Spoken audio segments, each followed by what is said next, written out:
कोरापुट जिला नंदपुर रे सार कलाबजारी अभियोग को नहीं प्रशासन बड़ चढ़ाऊ ब्लॉक कार्यालय निकट में थिबा श्री दोरा कृषक सेवा केन्द्र विरोध में आसिला सार अधिक दर में बिक्री अभियोग।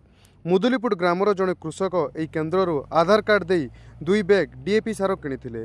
सार बैग्रे गोटे बैग्रे मूल्य 1350 टंका लेखाथिबा सत्वे 2 बैग पर 4400 टंका निया अभियोग होईछि।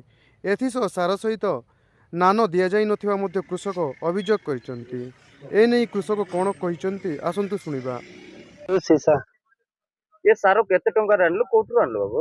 ब्लॉक ऑफिस दुकान रो फिंगर मोरई करी नले केते टंका नेले?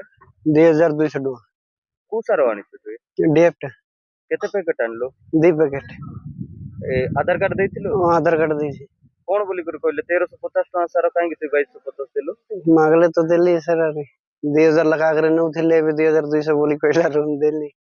हां बस्तारे 1350 अछि। बस्तारे 1350 अछि। आर सहित कोन देले कि? नाही किछि देई नांती। नानो फानो किछि देई नांती।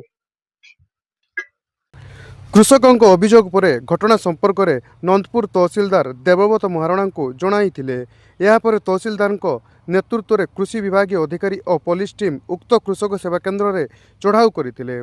चढ़ाऊ समय दुकान रे दर तालिका स्टार स्टॉक और रेजिस्टर जांच करा जायतिला। जांच बेले दर तालिका रे केतेक सारर धार्य मूल्य ठारू अधिक दर उल्लेख थिबा अधिकारी माने देखिथिले। एपरिक स्टॉक रे नथिबा केतेक सारर नाम मध्य दर तालिका रे रहिथिबा जणा पड़िछि। घटनार तदंत शेष न होवा पर्यंत दुकान बंद रखिबाकू तहसीलदार निर्देश दैचंती। एथिसह उक्त कृषक सेवा केन्द्र को सकज नोटिस मध्य जारी करा जायछि। व्यवसायी सूचना आधार में नंदपुर हाटपदारे थिबा आउ 2टी सार दुकान रे मध्य चढ़ाऊ करा जायतिला।